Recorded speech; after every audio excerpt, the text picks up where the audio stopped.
have to run! What have we done? Let's go now!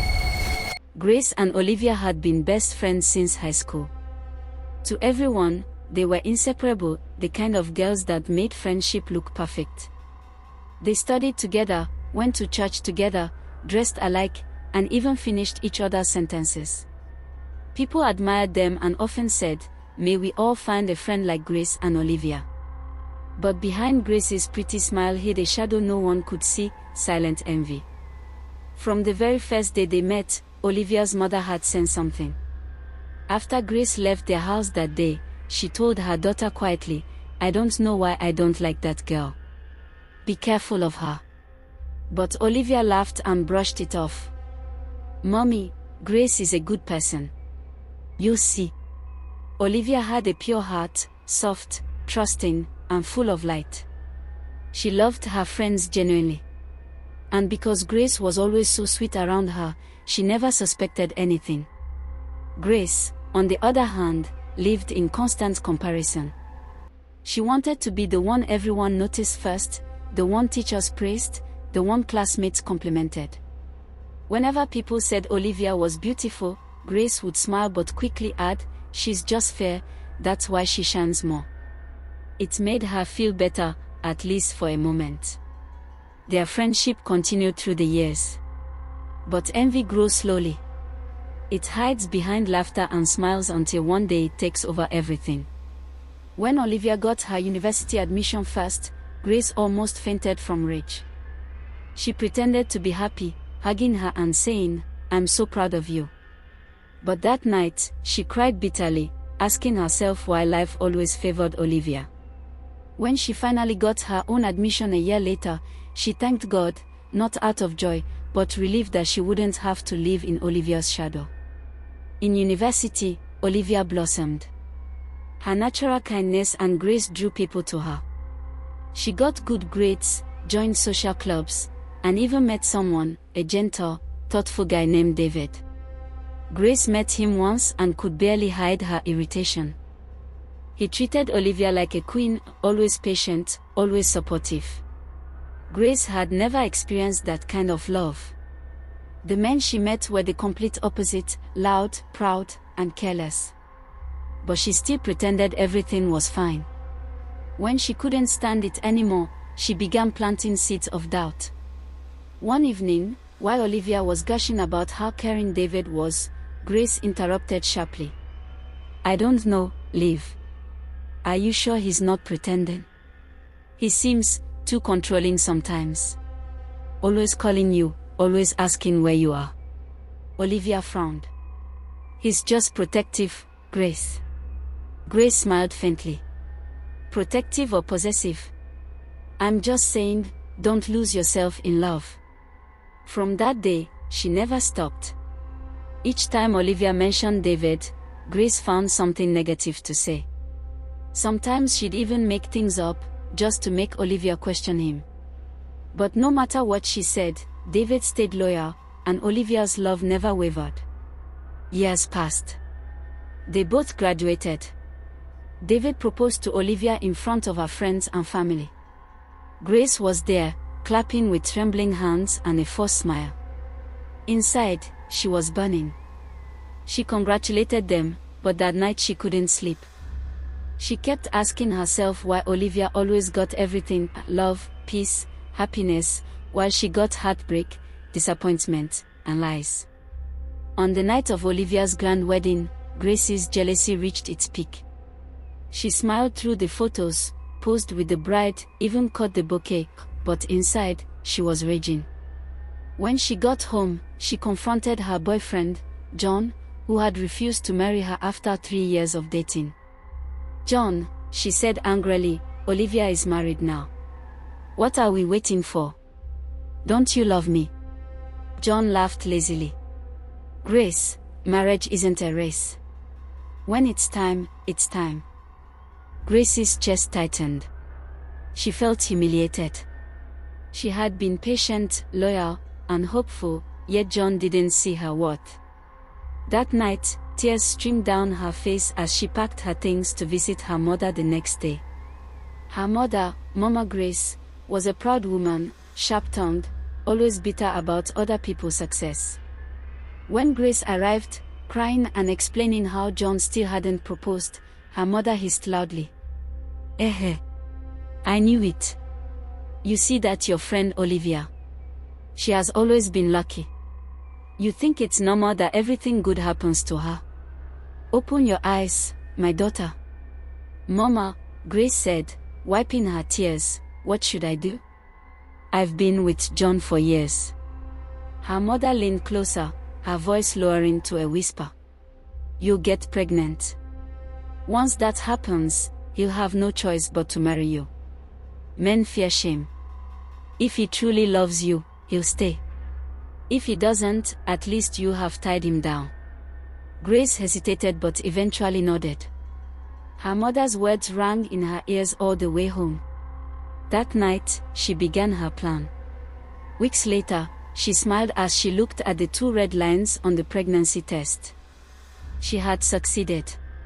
When she told John, expecting happiness, he froze. "You're pregnant," he asked quietly. "Yes," she said proudly. "We are going to be parents." He stared at her for a long moment, then sighed. "Fine. We'll do the right thing." They got married, but it was nothing like Olivia's wedding. Just a small court ceremony with no glamour, no music, no joy. Grace tried to hide her shame, telling her friends it was a private affair, but she could see the pity in their eyes. At first, she hoped things would get better, but marriage exposed John's true colors. He was short-tempered, disrespectful, and cold. One night, while heavily pregnant, she accidentally spilled his drink. The slap came so fast, she barely saw it. Her head spun as she fell to the floor. "Useless woman," he shouted. "You think you can trap me with pregnancy?" "Who?" Grace clutched her belly, trembling. Tears rolled down her face as John stormed out. From that day, the beatings became frequent. He called her names, mocked her looks, and made her cook and clean even when she was too weak to stand. Sometimes, when he was out, she'd scroll through her phone and see Olivia's post, happy pictures with David, smiling at fancy restaurants, traveling, celebrating anniversaries. Olivia even called sometimes, her voice soft and kind, asking how Grace was doing. Grace always lied. "I'm fine, my dear. John is good to me." But deep down, her jealousy was boiling. After one particularly violent night, she packed a few clothes and her baby things and went to her mother's house again. "Mama," she cried, her face swollen. "Even in marriage, Olivia is still doing better than me. Her husband treats her like gold, while mine treats me like trash. Why is her life always better than mine?" Her mother's eyes narrowed. She stood up slowly. "Enough is enough. This girl has been using you to shine. I've suspected it from the beginning. Maybe she's not even ordinary. Let's go and confirm what's really happening." The next morning, they took a long bus ride to a small town on the outskirts, a place known for having powerful native doctors. The man they met was old, with grey dreadlocks, red eyes, and cowrie shells hanging from his neck. He looked at Grace and her mother and said, "You came here because you are tired of suffering." Grace nodded, her heart pounding. The man closed his eyes and began to chant, waving a bundle of leaves over a pot of smoke. After a while, he gasped dramatically. "Oh, it's true. Your friend, that Olivia, she is the cause of your problems. She's a witch. She befriended you to steal your destiny and give you hers. That is why she prospers while you suffer." Grace's mouth fell open. "Jesus," she shouted. "I knew it." Her mother clapped her hands together. "I told you, my daughter. I told you from the very first day I saw her." The native doctor nodded solemnly. "If you want your destiny back and want her to suffer instead, you must bring 100,000 Nigerian nairas for the cleansing ritual." It was a huge amount, but they were desperate. They sold Grace's small freezer, borrowed from neighbors, and returned the following week with the money. That night, at the shrine, the air was thick with smoke and chanting. The native doctor tied a red cloth around his head and sprinkled palm wine on the floor. He began the incantations. Spirits of the earth, rise. Spirits of justice, appear.